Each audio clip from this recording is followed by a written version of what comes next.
இப்போ என்ன பண்ண போகிறாங்கன்னா, உங்கள் செல்ஃபோனை உங்களை விட்டு ரிமூவ் பண்ணிவிடுவாங்க.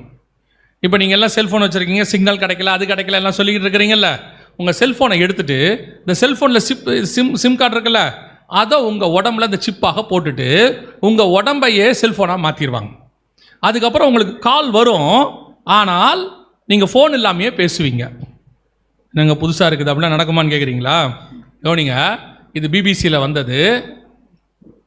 இப்போ பாருங்கள், இப்போ இந்த அம்மா வந்து அவங்க அம்மா கிட்ட சொல்கிறாங்க, நீ எனக்கு கொஞ்சம் கால் பண்ணுமா அப்படின்றாங்க. அவங்க அம்மா எதுக்குமா, நீ தான் எதிரிலே இருக்கிறிய, நீ கால் பண்ணுமா எனக்காக அப்படின்னு சொல்கிறாங்க. உங்கள் உடம்புல இந்த சிப்பை கொண்டு வந்து வைப்பாங்க. உடம்புல சிப்பை வச்சுட்டு உங்களை முழுக்க முழுக்க இன்டெகிரேட்டட், அதாவது உங்களை முழுக்க முழுக்க ஒரு ஃபோன் மாதிரி மாற்றிடுவாங்க. இப்போ தான் நீங்கள் முழுக்க முழுக்க எதை தான் யூஸ் பண்ணுறீங்க உங்கள் லைஃப்பில்? ஃபோனை தான் யூஸ் பண்ணிக்கிட்டு இருக்கீங்க. எல்லாத்துக்கும் எதை யூஸ் பண்ணுறீங்க? ஃபோன் தான் யூஸ் பண்ணுறீங்க. எது எடுத்தாலும் ஃபோன் தான். நீங்கள் கால் பேசணுமா ஃபோன், ஃபோட்டோ எடுக்கணுமா, வீடியோ எடுக்கணுமா ஃபோன், இன்ஸ்டாகிராம், வாட்ஸ்அப், ஃபேஸ்புக் எல்லாமே எது தான் இருக்குது? ஃபோன். அதுக்கப்புறம் ஒர்க் ஃப்ரம் ஹோம் சிஸ்டம் வச்சுருக்கிறீங்க, ஆனால் ஃபோனில் கனெக்ட் பண்ணுறீங்க. அடுத்து பையனுக்கு ஸ்கூல், அவனுக்கு செல்ஃபோனில் தான் வீட்டில் என்ன சொல்கிறது, ஹோம் ஸ்கூல் எல்லாமே பண்ணுறீங்க. ஆன்லைன் கிளாஸஸ் எல்லாமே அதுதான் வருது. ஸோ இந்த ஃபோனை அப்படியே உங்களை மாற்ற போகிறாங்க. இப்போ ரெடியாக இருக்குது. இப்போ துபாயில் சிப்பை உடம்புல வைக்க தொடங்கியாச்சு. உங்களுடையதான உடம்புக்குள்ளேயே ஃபோன் வைக்க தொடங்கியாச்சு. இப்போ ஒரு கடைக்கு போய் ஒரு பொருள் வாங்குறாரு பாருங்க, எப்படி வாங்குறாரு பாருங்க.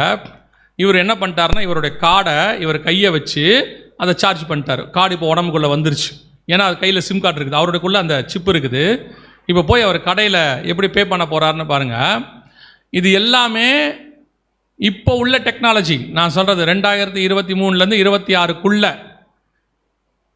இப்போ அவர் போய் ஒரு பொருள் வாங்குறாரு. இங்கே பாருங்க, கையடி வச்ச உடனே போதும், பே பண்ணியாச்சு, அவ்வளோதான், வேலை முடிஞ்சு.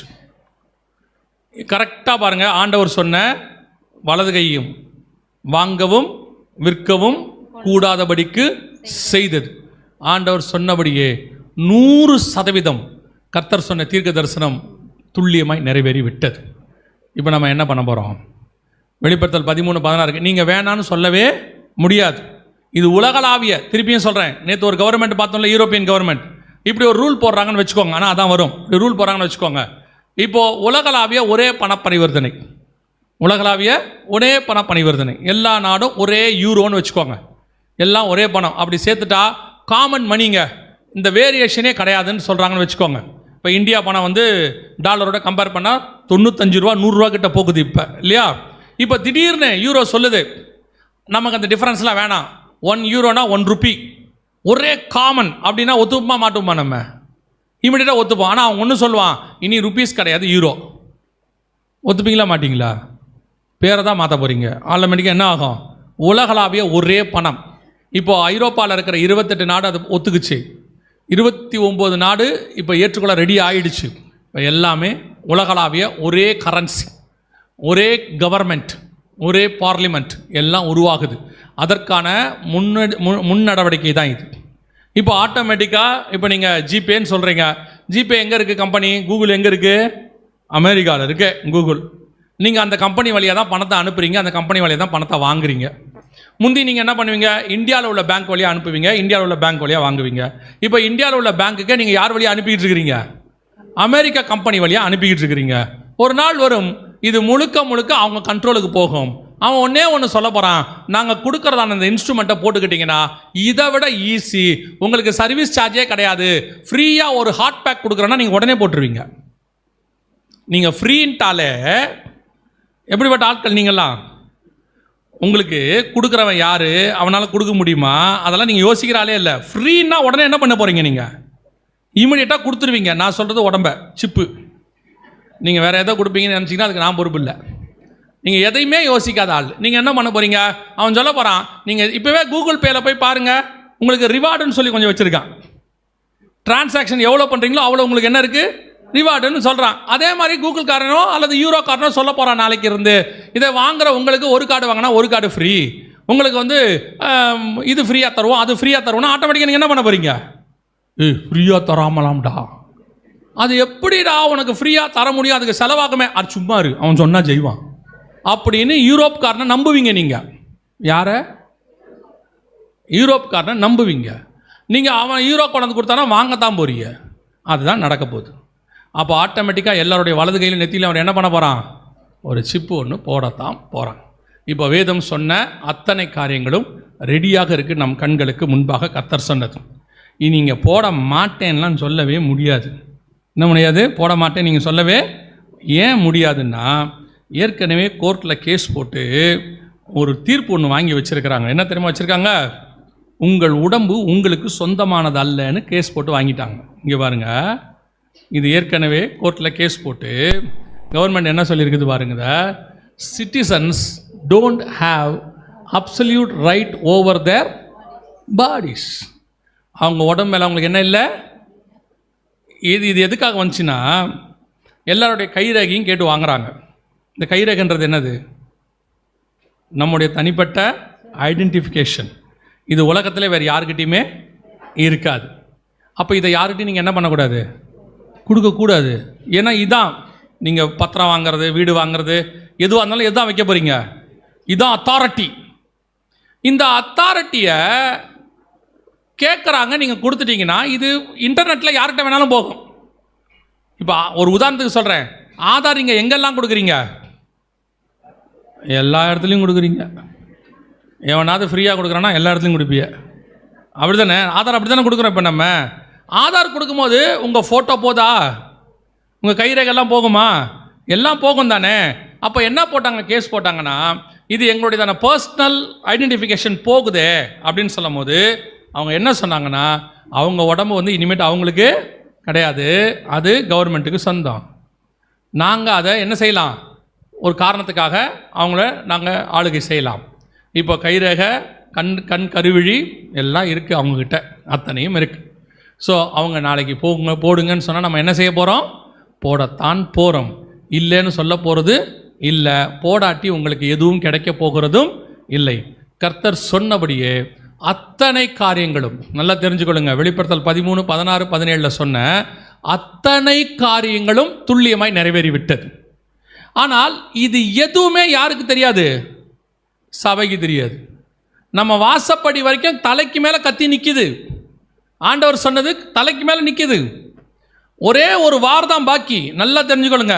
இப்போ நடந்துட்டு இருக்கிற வார் இது முடியும் போது உலகத்தில் இருக்கிற அத்தனை பேருக்கும் போடுவாங்க.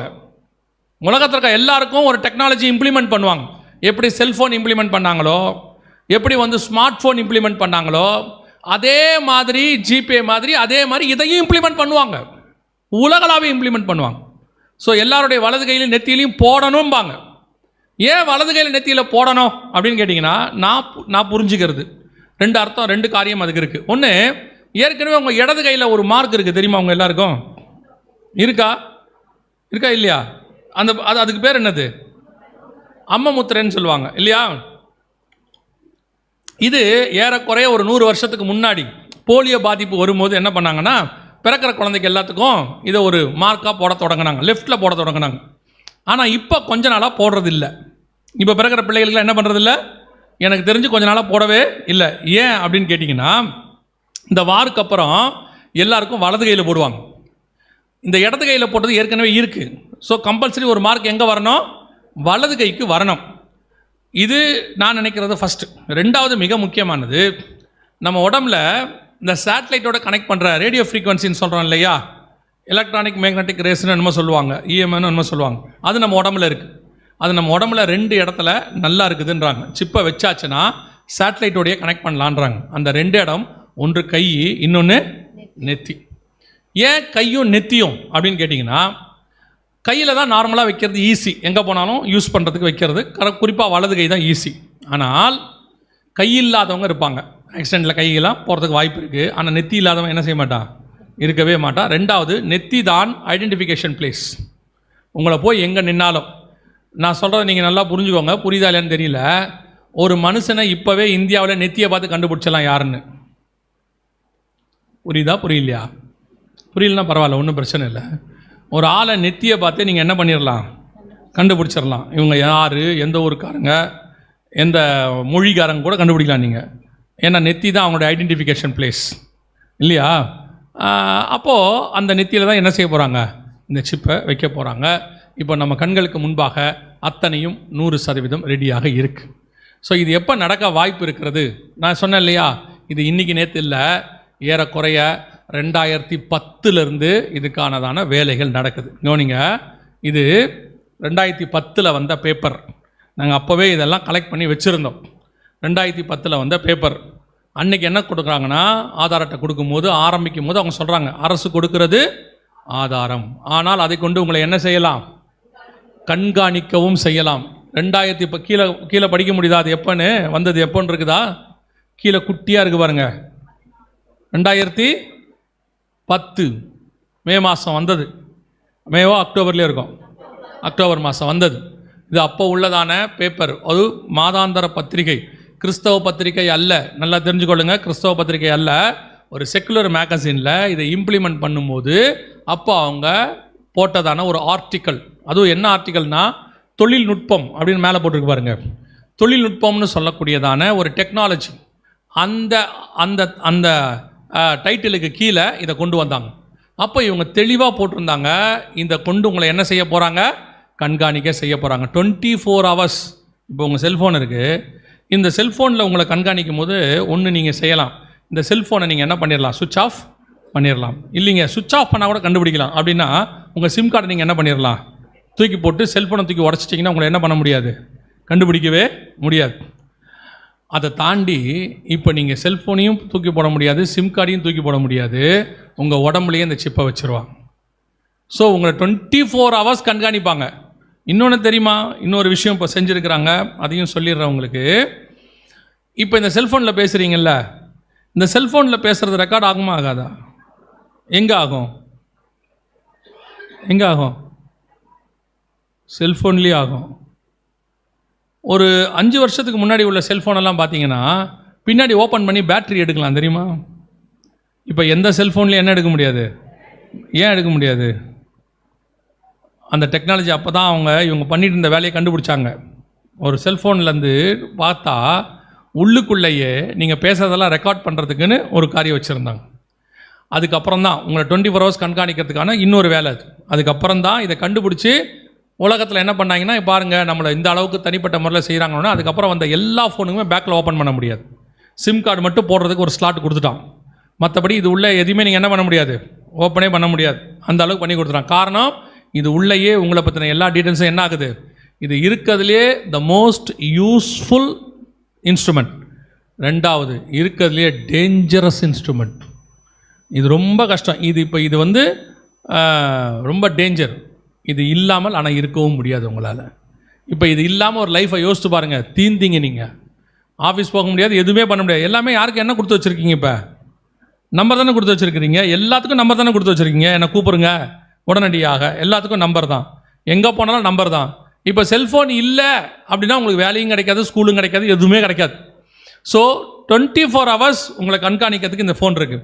இப்போ ஒருவேளை நீங்கள் மனம் திரும்பி நான் சொல்கிறது கைவிடப்பட்ட பிறகு சொல்கிறேன், வருகை வந்துருச்சு, போயிட்டோம், அதுக்கப்புறம் இந்த ஆள் ஒருத்தன் கத்திக்கிட்டு இருந்தான் அன்றைக்கே, இதெல்லாம் கரெக்டாக சொன்ன மாதிரி நடக்குது, எல்லாத்துக்கும் காரணம் இந்த செல்ஃபோன் தான், இதை தூக்கி அடிப்போம் அப்படின்னு நீங்கள் தூக்கி அடிச்சிட்டிங்கன்னா உங்களை என்ன பண்ணுவாங்க, கண்டுபிடிக்கவே முடியாது. ஆனால் ஆண்டவர் சொல்கிறாரு, ஒருவரும் தப்பி போகாத காலம் ஒன்று வருகிறது. அப்போ எப்படி உங்களை தப்பி போகாத காலம் ஒன்று வருது அப்படின்னு கேட்டிங்கன்னா என்ன பண்ணுவாங்க அப்படின்னு கேட்டிங்கன்னா, இந்த ஃபோனே உங்களுக்கு இருக்காது, உங்கள் உடம்புக்குள்ளேயே சிப்பை வச்சுருவாங்க. 24 மணி நேரம் நீங்கள் என்ன செய்யப்படுவீர்கள், கண்காணிக்கப்படுவீர்கள். தூக்கத்திலேருந்து போகிறதுலேருந்து வர்றதுலேருந்து. அதை தாண்டி இன்னொரு மிக முக்கியமான விஷயம் செஞ்சுருக்கிறாங்க. இப்போது அமெரிக்காவில் வீட்டை விட்டு வெளியே வந்தால் 12 செகண்டுக்கு ஒரு கேமராவில் உங்களை வாட்ச் பண்ணுவாங்க. 12 செகண்டுக்கு ஒரு கேமரா இருக்கும், அதுவே குறைவு. இப்போ அதிகமாக சிசி கேமரா இருக்கிற சிட்டி எதுன்னு கேட்டிங்கன்னா லண்டன் சிட்டி. ஏதாவது ஒரு கேமரா நீங்கள் இருந்துக்கிட்டே இருப்பீங்க. அதே மாதிரி இன்னொரு சிட்டி ஷாங்காய், சைனாவில். எந்த திருடனையும் 10 நிமிஷத்துக்குள்ளே பிடிச்சிருவாங்க அவங்க, எந்த வழியாக போனாலும் பிடிச்சிருவாங்க. அந்த மாதிரி டோட்டல் சிட்டியுமே சிசிக்குள்ளே இருக்குது, க்ளோஸ் சர்க்கியூட்டுக்குள்ளே இருக்குதுன்னு வச்சுக்கோங்களேன். இப்போது வெளியே போனால் தான் இந்த நிலைமை இருந்துச்சு. ஒருவேளை அந்திகிறிஸ்து ஆட்சியில் நீங்கள் வீட்டுக்குள்ளே தேவனை தேடுறீங்கன்னு வச்சுக்கோங்க, வீட்டுக்குள்ளே தேவனை ஆராதிக்கிறீங்க அப்படின்னா அதையும் செய்ய முடியாத வேலையை இப்போ பண்ணிட்டாங்க. என்ன பண்ணியாச்சு, அவன் ஆட்சியில் நீங்கள் தேவனை தேடவே முடியாது. அப்படி ஒரு நிலைமை. என்னங்க அப்படின்னா, இப்போ உங்கள் வீடு முழுக்க ஸ்மார்ட் வீடாக மாறிக்கிட்டு இருக்குது, தெரியுமா உங்களுக்கு? உங்கள் வீட்டுக்குள்ளே வைஃபை கனெக்ஷன் இருக்குதா? பெரும்பாலான வீட்டுக்குள்ளே என்ன இருக்குது? Wifi connection. ஸ்மார்ட் டிவின்னு ஒரு டிவி இருக்குதா? கண்டிப்பாக இருக்குது இல்லையா? அதே மாதிரி இப்போ எல்லாருமே ஃபோன்கிட்ட பேசுகிறீங்கள, ஃபோனில் பேசலை, ஃபோன்கிட்ட பேசுகிறீங்கள. சிரி அப்படின்னு ஒன்று வச்சுருக்காங்க, அப்புறம் ஜெமினின்னு ஒன்று வச்சுருக்காங்க, எல்லாம் பேசுகிறீங்கள. இது என்ன செய்யணும்னு நினைக்கிறீங்க உங்களை? இப்போ உங்கள் வாய்ஸை ரெக்கக்னைஸ் பண்ணுதா? இப்போ ஹாய் சிரி அப்படின்னு அப்படின்னு கூப்பிடுது இல்லை, திருப்பி ரெஸ்பாண்ட் பண்ணுதில்ல. அப்போ நீங்கள் பேசுகிறத என்ன பண்ணிக்கிட்டு இருக்குது? கவனிச்சுக்கிட்டு இருக்குது. அப்போ உங்கள் வீட்டில் பேசுகிறது எல்லாமே என்ன ஆகும்? அது கவனிச்சுக்கிட்டு இருக்குது, உள்ளே இருக்குது. இதை இப்போ எல்லாத்தையும் தாண்டி வேற ஒன்று கொண்டாந்துருக்காங்க. நான் சொல்லிட்டு முடிக்கிறேன், கவனிங்க. இதை தாண்டி வேற ஒன்று கொண்டாந்துருக்காங்க. என்னென்னா ஸ்மார்ட் ஹோம். இப்போ உங்கள் வீட்டில் இருக்கிற ஏசி, உங்கள் வீட்டில் இருக்கிற டிவி, உங்கள் வீட்டுக்குள்ளே இருக்கிற ஃபோனு, வைஃபையு, உங்கள் வீட்டில் இருக்க ஃப்ரிட்ஜு, எல்லாத்துக்குள்ளுமே ஏஐன்னு ஒன்று கொண்டாந்துக்கிட்டு இருக்காப்பா எல்லாத்துலேயும். இது எல்லாமே ஒரு கனெக்ஷனுக்குள்ளே வந்துடும், வைஃபை கனெக்ஷனுக்குள்ளே. அதுக்கப்புறம் அவங்கள பார்த்துப்பாங்க. நான் சொல்லுங்க, புரியுதா புரியலையா? ஒன்று அதுவே பேசிக்கும். இப்போது ஏசி ரிப்பேர் ஆக போகுது அப்படின்னா அந்த ஏசியில் இருக்க ஏஐ வழியாகவே உங்கள் வீட்டுக்குள்ளே வாட்ச் பண்ணுற அந்த காரியம் இருக்கும் வைஃபை மூலமாக.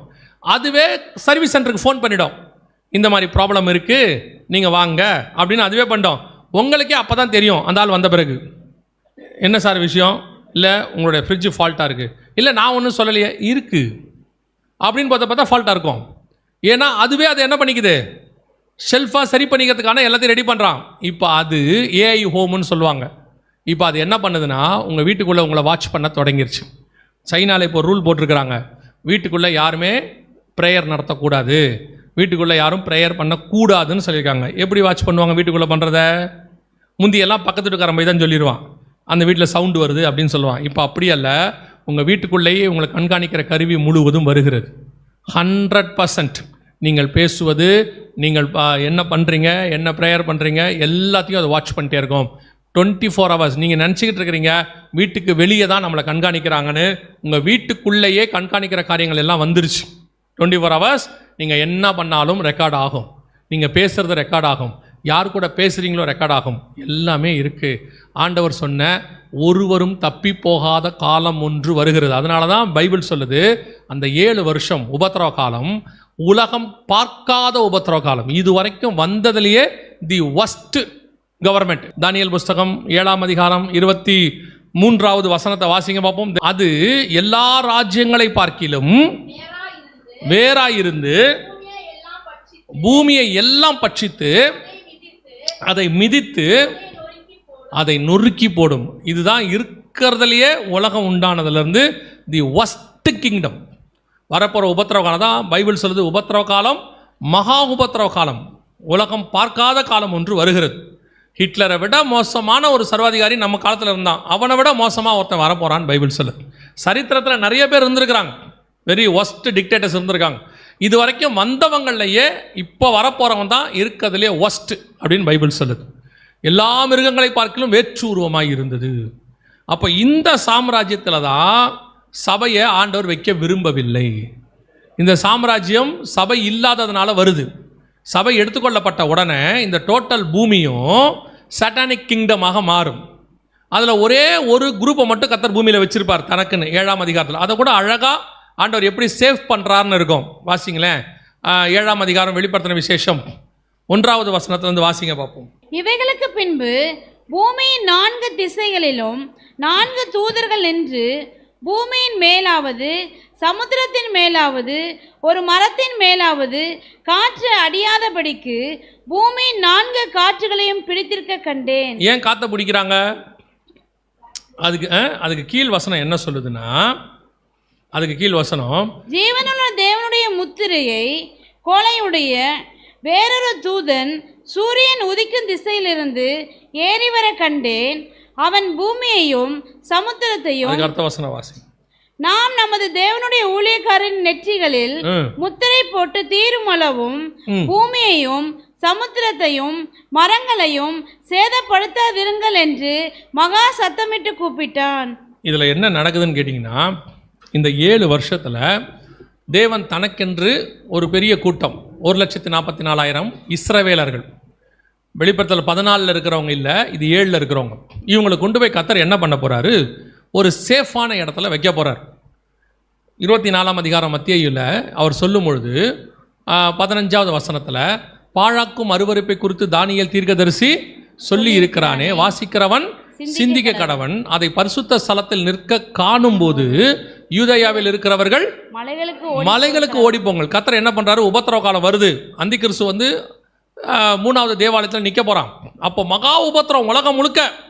அப்போ என்ன நடக்குமா, அந்த உபத்திரவ காலத்தில் காப்பாற்றி தப்பிக்கிறதுக்கு ஒரு 1,44,000 பேரை கொண்டு போய் கர்த்தர் சேவ் பண்ண போறார்.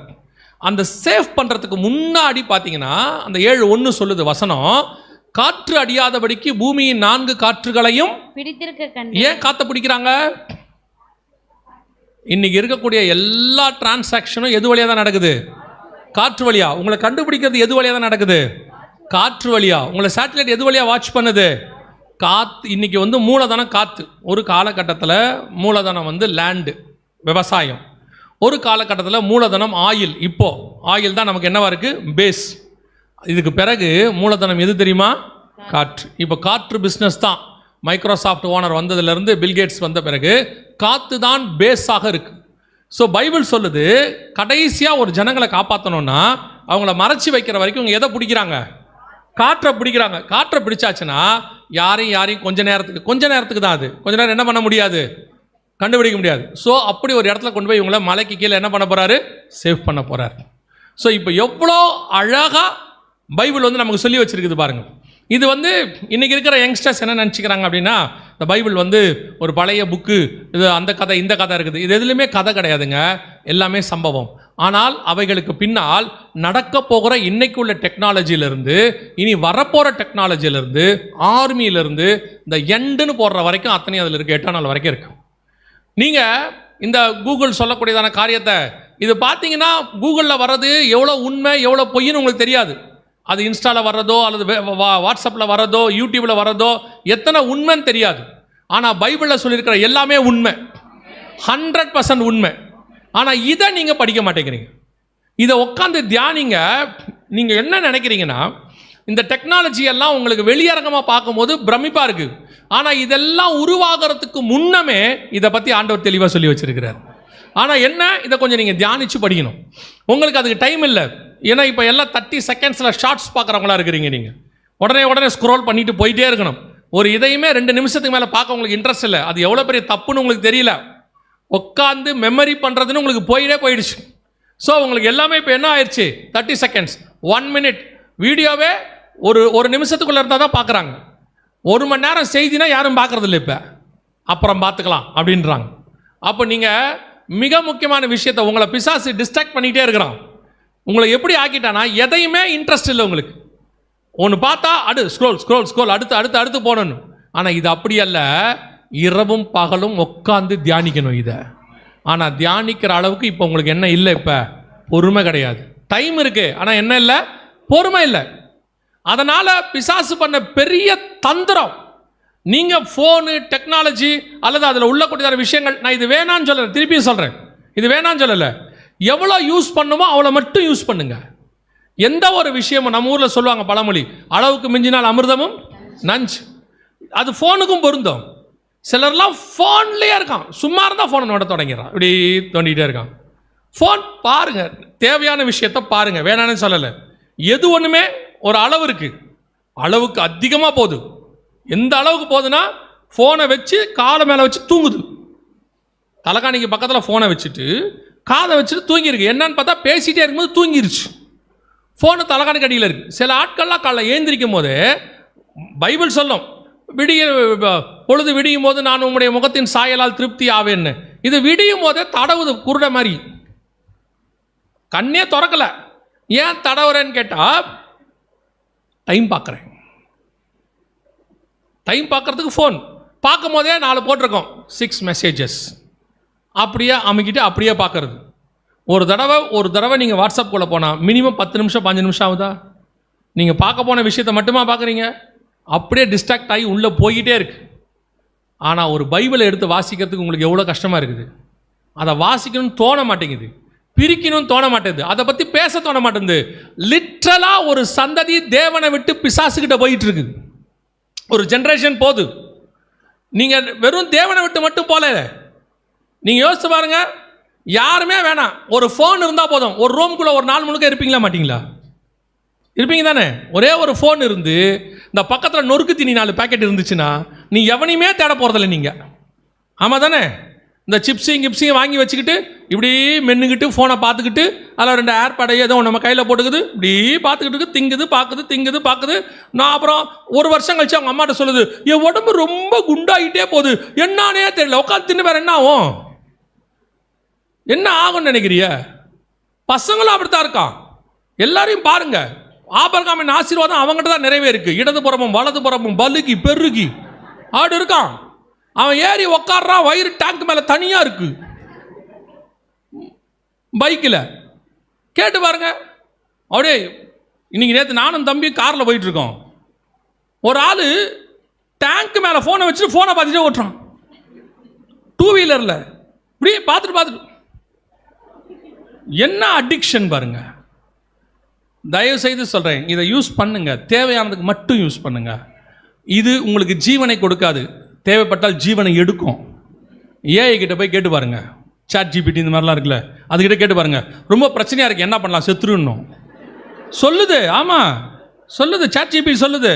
ரொம்ப ஸ்ட்ரெஸ்ஸாக இருக்குது, டென்ஷனாக இருக்குது, என்ன பண்ணலாம், செத்துருந்து.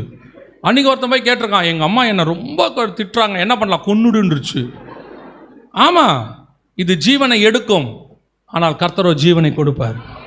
அவர் ஒரு நாளும் உன்னை சாக விட மாட்டார். இது உன் உடம்பை கெடுத்துரும். RFID ரொம்ப என்ன செய்யும், உடம்பை கெடுத்துரும்.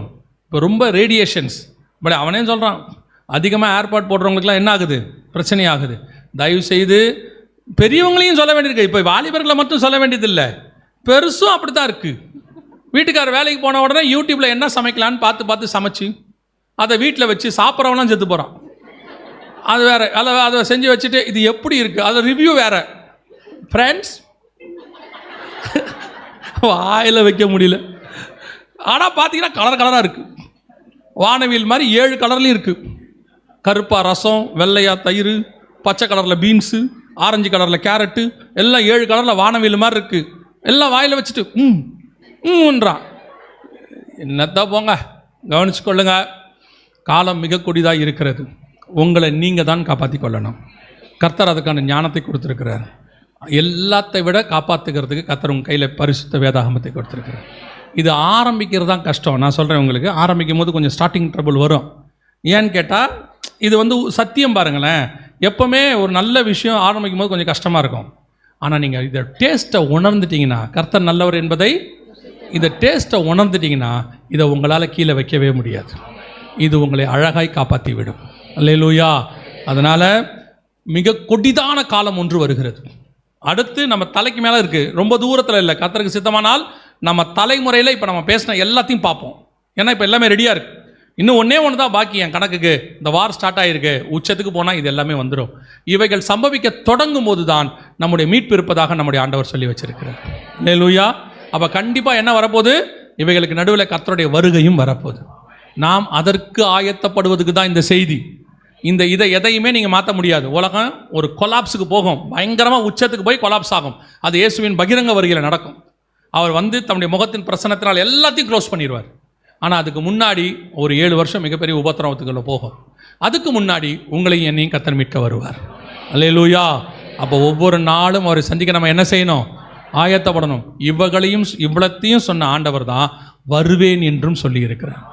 1900 வருஷத்துக்கு முன்னாடி அவர் சொன்ன இத்தனை விஷயங்களும் இதில் நீங்கள் இதை பார்க்கலையே. இது ஒரு விஷயத்தை அது பாருங்க, அது அந்த நியூஸில் வந்தது 2010. அந்த சிப்பை எங்கே வைப்பாங்கன்னு போட்டிருக்குது, படிக்க முடியுதா?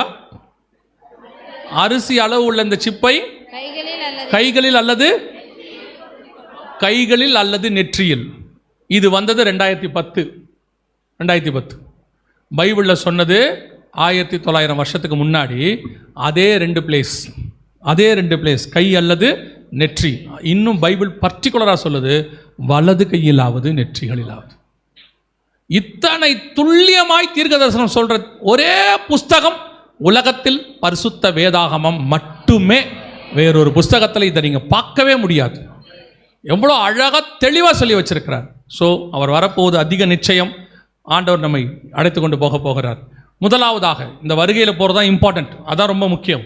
அதுக்கு முதலில் நீங்கள் ஆண்டவரை ஏற்றுக்கொண்ட அனுபவம் இருக்கணும். அவருடைய ரத்தத்தாலே கழுவப்பட்ட அனுபவம். இயேசு உங்களை கூட்டிகிட்டு போக ரெடியாக இருக்கிறார். அவருக்கு வேற எந்த பாகுபாடு கிடையாது. எந்த மொழி, எந்த இனம், எந்த ஜாதி, எந்த இது எதுவுமே கிடையாது. இயேசு கேட்டது ஒன்றே ஒன்று தான், மனம் திரும்புங்கள், பரலோக ராஜ்யம். இயேசு கிறிஸ்துவின் ரத்தம் சகல பாவங்களையும், உலகத்தில் இருக்கிற எல்லாருக்காகவும் இயேசு ரத்தம் சிந்திருக்கிறார். அவர் எந்த பாகுபாடும் கிடையாது. அவர் நம்மை மூத்த சகோதரன் பைபிள் சொல்லுது. ஸோ இயேசுவின் ரத்தத்தாலே கழுவப்படுவதற்கு ஒப்பு கொடுங்க. என்னங்க செய்யணும்? ஒன்றே ஒன்று தான், இயேசுவே என் உள்ளத்தில் வாரும், என் பாவத்தை மன்னியும், நீ ரத்தத்தால் என்னை கழுவும், உங்களுடைய பிள்ளையாய் என்னை ஏற்றுக்கொள்ளும். இதை மட்டும் நீங்கள் உண்மையாக சொல்லி பாருங்கள். உங்ககிட்ட வேற ஒன்றையுமே அவர் கேட்கல, எல்லாவற்றையும் அவர் கிரயமாய் செலுத்திட்டாரு. அவர் உங்ககிட்ட கேட்டது உங்கள் இருதயம் மட்டும்தான், வேற எதையுமே கேட்கல. நீங்கள் யாராக வேணால் இருந்துட்டு போங்க, என்ன வேணா இருங்க, முழங்கால் போட்டு இந்த காரியத்தை மட்டும், என் உள்ளத்தில் வாரும், என் பாவத்தை மன்னி, உங்களுடைய ரத்தத்தால் என்னை கழுவும், உங்களுடைய பிள்ளையாய் என்னை ஏற்றுக்கொள்ளுன்னு சொல்லி பாருங்க. இயேசு பாவங்களை மன்னிக்க வல்லமை உள்ளவராக இருக்கிறார். அல்லேலூயா. அப்படி சபைக்கு வந்து கொண்டிருக்கிறவர்கள், நான் தொடர்ந்து வந்துக்கிட்டே இருக்கிறேன், அடுத்து இந்த வருகையில் போகிறதுக்கு நான் என்ன செய்யணும் அப்படின்னு கேட்டிங்கன்னா, வேதம் சொல்லுது, பிதா குமாரன் பரிசுத்தாவி நாமத்தினாலே தண்ணீரில் மூழ்கி ஞானஸ்நானம் எடுக்கணும். அது எதுக்கான அடையாளம்னா, நீங்கள் எந்த ஒரு பொருளை வாங்கினாலும், புது பொருளாக கூட இருக்கட்டும், வீட்டுக்கு வந்தோன்னா அதை முதல்ல என்ன பண்ணுவீங்க? யூஸ் பண்ணுறதுக்கு முன்னாடி அதை கழுவோம் இல்லையா? நல்ல மனுஷங்க என்ன பண்ணுவாங்கன்னு கேட்டிங்கன்னா, புது சட்டை பேட்டு வாங்கிட்டு வந்தால் கூட என்ன பண்ணுவாங்க? அதை ஒரு தடவை வாஷ் பண்ணுவாங்க. சிலர் தான் அப்படியே போட்டு போயிடுவாங்க. என்ன காரணம்னா, ட்ரையல் ரூமில் யார் வேணாலும் போட்டு பார்த்துருப்பான். அதனால் என்ன பண்ணுவாங்கன்னா, எந்த ஒரு பொருளை கொண்டு வந்தாலும் முதல்ல என்ன செய்வோம்? பேசிக்காக என்ன பண்ணுவோம்னா, நம்ம அதை கழுவும் எடுப்போம். நம்ம அதே மாதிரி தான் நம்ம ஆத்மாவை கர்த்தர் பரலோகத்துக்கு விட்டு போக போகிறார். அவர் உலகத்திலேருந்து வேறு விரிச்சோம், நான் பாவத்துக்கு மரித்து நீதிக்கு உயிர்த்தெழுகிறேன், புது மனுஷனாக மாறுறேன்றதுக்கு அடையாளமாகத்தான் ஆண்டவர் என்ன செய்கிறாரு? ஞானஸ்நானத்தை சொல்கிறார். இவங்க வச்சதுனால ஆண்டவர் வைக்கல, ஆண்டவர் ஞானஸ்நானத்தை வச்சாரு. அதை பார்த்து தான் அந்த உலகம் ஃபாலோ பண்ணிக்கிட்டு இருக்கு. எல்லாத்தையும் கழுவணும்னு சொல்லிட்டு இருக்கிறான். தண்ணி போட்டு எல்லாமே தண்ணியில் கழுவுறாங்களா? எதை எடுத்தாலும் தண்ணியில் என்ன செய்கிறாங்க? ஒரு தடவை தண்ணியில் அலசிருங்கம்பாங்க. அது எதுலேருந்து வந்துச்சுன்னா, 2000 வருஷத்துக்கு முன்னாடி ஆண்டவர் சொன்னது எது? ஞானஸ்நானம் எடுத்தல். ஸோ ஒருவன் ஜலத்தினாலும் ஆவியினாலும் பெறவாவிடில் பரலோகத்தில் பிரவேசிக்க முடியாது. ரொம்ப இம்பார்ட்டன்ட். அடுத்து 3வது எபேசியர் 4:30 சொல்லுது, ஒரு ஆவிக்குரிய சபை மீட்கப்படும் நாளுக்கென்று முத்திரையான பரிசுத்த ஆவி, இந்த ஆவியானவரால் நடத்தப்படுகிற சபைக்கு உங்களை ஐக்கியமாக இணைச்சிக்கொள்ளுங்க. பரிசுத்தான அபிஷேகத்தை பெற்றுக்கொள்ளுங்க. பெற்றுக்கொள்றதுக்கு என்ன செய்யணும்? ஒன்றும் செய்ய வேணாம், முழங்கால் போட்டு ஜெபம் பண்ணீங்கன்னா போதும். வேதம் சொல்லுது, வாஞ்சியும் தவணமுள்ள ஆத்துமாக்களை கர்த்தர் என்ன செய்கிறாரு? நிரப்புகிறார். நீங்கள் கேட்டிங்கன்னா போதும், ஆவியான நிரப்ப. இப்போவும் சொல்கிறேன், ஒரு சிலர்லாம் சொல்லுவாங்க, பரிசுத்த ஆவியெல்லாம் கிடையாதுங்க, அப்படிலாம் ஒன்றும் இல்லை, அது ஒரு ஆள் தத்துவமே இல்லை, ஜஸ்ட் அது ஒரு பவர் அப்படிம்பாங்க. பரிசுத்த ஆவியானவர் தான் சபையை நடத்துகிறவர், ஆவியானவர் தான் சபையில் பேசுகிறவர், பரிசுத்த ஆவியானவர் தான் உங்களை கொண்டு போய் பரலோகத்தில் சேர்க்க போகிறவர். பரிசுத்த ஆவியான அபிஷேகத்தை பெற்றதால் நான் சொல்லுகிறேன், ஆவியானவர் உண்டு, அவர் தான் சபையை கொண்டு போய் பரலோகத்தில் சேர்க்க போகிறார். அல்லேலூயா. இது சபையில் நடக்கிற அபிஷேக கூட்டத்திலையும் கலந்து கொள்ளலாம். அப்படி இல்லை, எனக்கு சபைக்கு வர்றதுக்கு அல்லது வந்து போகிறதுக்கு அந்த நேரத்துக்கு வந்து போக முடியாது, வீட்டுக்கு தெரியாது அப்படின்னு சொன்னீங்கன்னா, வீட்டில் யாரும் இல்லாத போது முழங்கால் போட்டு நீங்கள் நல்லா ஜெபம் பண்ணுங்க, ஆவியானவர் உங்களை நிரப்ப வல்லமை உள்ளவராக இருக்கிறார். அல்லேலூயா. 4வது அப்போஸ்தலர் நடவடிக்கைகள் 2:40 சொல்லுது, மாறுபாடான சந்ததியை விட்டு விலகி உங்களை ரட்சித்துக் கொள்ளுங்கள். உங்களுக்கும் உலகத்துக்கும் என்ன இருக்கணும்? வேறுபாடு, வித்தியாசம் இருக்கணும். 12 ரோமர் 12 வாசிக்கிறோம் இல்லையா? 1-3 வசனத்துக்குள்ள, உலகத்துக்கு ஒத்த வேஷம் தரிக்காதிருங்கள்னு வேதம் சொல்லுது. இன்றைக்கி சபை அந்த இடத்துக்கு போயிடுச்சு, உலகத்துக்கு ஒத்த வேஷம். ஆண்டவர் அருவருக்கிற மிக முக்கியமான விஷயம் என்னதுன்னா, சபையும் உலகமும் கலக்கிறது.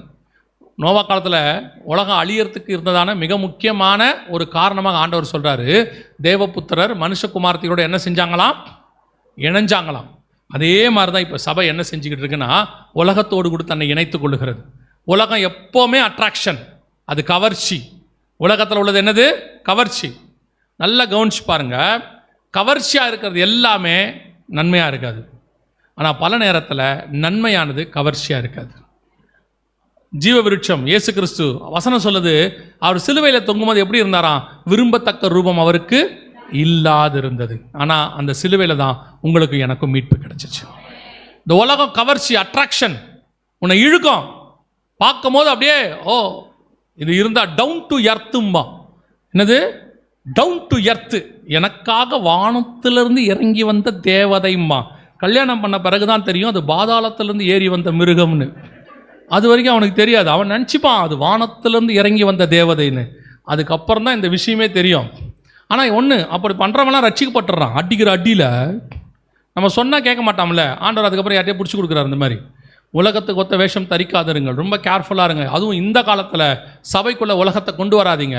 அங்கே ஆடுற ஆட்டம், அங்கே பாடுற பாட்டம், அவன் குதிக்கிற குதி. நீங்கள் பாடுறீங்களா பாடுங்க, ஆவியில் நிரம்பி பாடுறீங்களா பாடுங்க. ஆனால் சினிமாக்காரன் பாடுற மாதிரி பாடாதீங்க.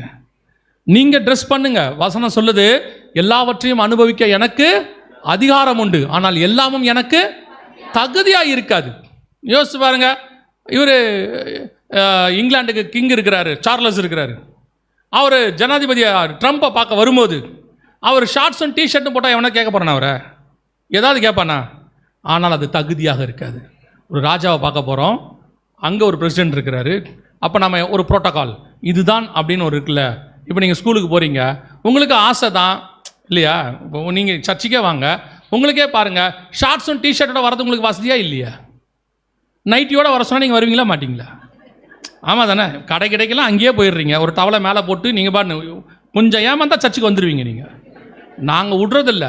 சகோதரர்கள்லாம் கொஞ்சம் ஏமாந்தா அவன் டிஷர்ட்டும் ஸ்லீவ்லெஸ் பனியனும் போட்டு ஹாய் பாஸ்டர்ன்றான் வந்து உள்ளுக்குள்ளே. சரியா?